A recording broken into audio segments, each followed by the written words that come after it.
Hello and welcome to Cooking with Jerry. Now, as you've been watching our series over the last few weeks, we've done some rather amazing canapes. We're now going on to the main courses in Sri Lankan cuisine. And the bedrock of Sri Lankan cuisine is the curry powder. Now here I want to introduce a true expert, and that's my wife Teresa. She's been making curry powder for about 20 odd years. And it's my mother's recipe, so I know how it tastes. And it's worth noting all the different ingredients she'll be working with. So without any further ado, let me introduce Teresa. Hello, today I'm Teresa and I'm going to be talking to you about curry powder. I learnt this recipe from my mother-in-law about 20 years ago and have been cooking it for the family ever since, and often get asked to produce it for them. So I'll go through the ingredients. The measurements are on the recipe attached to the video. So we have coriander here in this bowl. We then have cummin and fennel. Now I'm making quite a large batch, so I've got a large quantity, but if you want to make a smaller batch, you just remember that whatever you use of coriander, you then have half of the cummin and half of the fennel.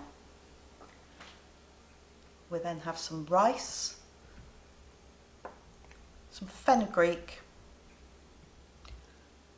dried curry leaves. Remember to use dried, not fresh, as the fresh will get a bit damp in the curry powder and not help it. Then have cloves, cinnamon, nutmeg, and over here we've got green cardamoms. Here you can see them in their pods, and what we're actually wanting are the seeds inside, so you have to peel open the pods. To dry roast some of the ingredients. For this I use an old frying pan that I only use for curry powder because it absorbs the flavours and it's no good for cooking your bacon, etc. So what I'm going to do, as I'm cooking a large batch, I'm going to cook a few little bits and show you what the difference is in colour of the seeds. Alright, so we'll start off with the coriander.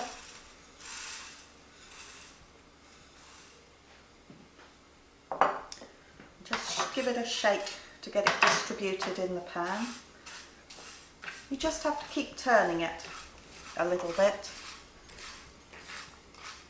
Now, as I was saying before, I do a large batch that I keep for the family, and I keep it in an airtight jar, and it can last 3 to 5 months. Depends on how many of the family come round and take it from me.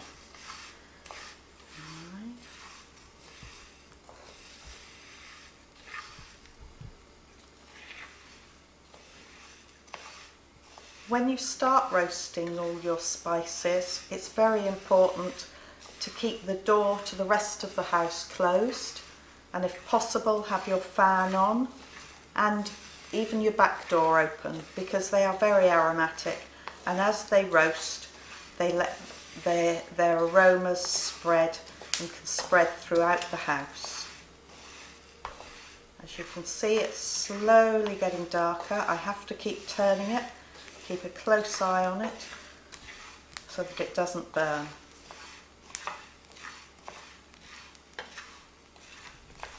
And this is about the colour I want my coriander to be.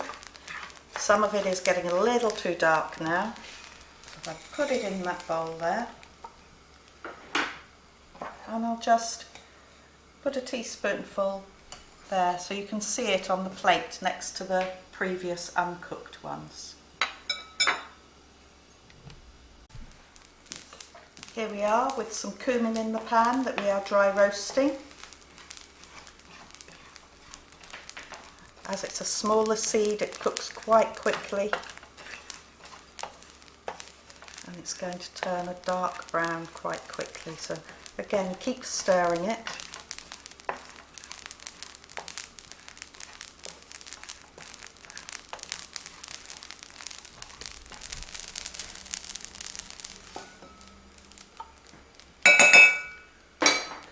Okay, and again here you can see the raw cumin and the roasted cumin. So here we are putting our fennel in to roast, and it's important to roast everything separately because they do cook and roast and dry at a different temperature, and therefore they take less time in the pan. Some of them take a longer time, some of them are shorter, and it's important to keep them all cooking nicely to get the brown. With the fennel here you get a nice aniseed smell as it's turning the darker brown.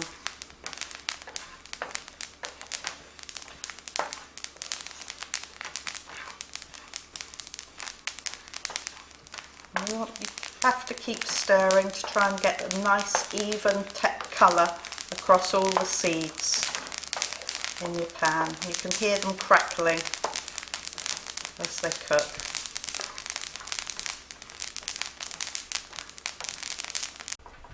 We're now going to roast the fenugreek. Now these fenugreek seeds, as they start roasting, will start popping, almost like popcorn. They jump about in the pan, so do be careful. The other thing to be careful about them is that if they burn, they really do leave a bitter, acrid smell in the house. So do be careful. You can see them beginning to jump now.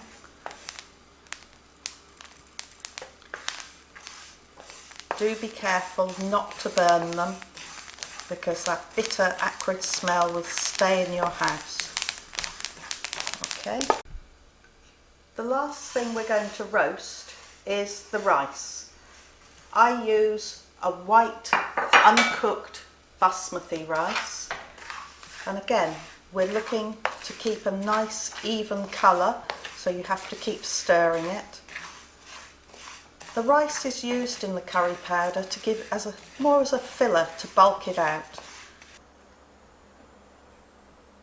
Right, now we've roasted all the dry ingredients that need roasting, and as you can see I've mixed them all in the bowl already as I roasted them. Just be aware that as they roast, they release the essential oils of the plants, of the seeds, and that bowl is, even though it's not been near the heat, is really hot. So do be careful of your hands there. Now the other ingredients we're not going to roast. We use them as they are. We've dried the curry leaves, as I mentioned before. We've taken the seeds out of the cardamom. We have some cloves. I have to say I use shop-bought nutmeg because I don't have a fresh nutmeg, and cinnamon. It's always good to use the fresh cinnamon and not from Sri Lanka because the other cinnamon is quite often cassia. It's not the same bark and it doesn't give the same flavour. Alright. Now, as I mentioned before, all these ingredients, all these seeds have lovely spices that give a beautiful aroma and a lovely taste to your curry. But if you're looking at them from an alternative health point of view, they also have an awful lot of benefits to your digestive tract. They're antispasmodic, some of them are antispasmodic, digestive and soothing on the digestive tract, so they're good for you as well, for your nutrition. And what we're going to do now is to grind them all. Now you can use the old-fashioned pestle and mortar like this. As I said at the beginning, I'm doing a large batch. I'm doing about 450 grams of curry powder, and therefore I'm going to use a coffee grinder that I use specifically for curry. Before I start, I break up the cinnamon. The cinnamon, you have to keep checking, has ground because it's the hardest seed. Well, it's the bark of the tree. It's the hardest component to this curry powder. So I always put some in each time I do it, and a few curry leaves, and a little bit of the cardamom. And then remember to use a spoon because the seeds are still hot from having been roasted. And just a couple of, depending on the size of your coffee grinder, a few spoons of the other seeds. Now my coffee grinder makes a big noise, so I'm going to make it very quick just to show you what this is like. Except I have, there you go. As you can see, my coffee grinder actually has lights on it.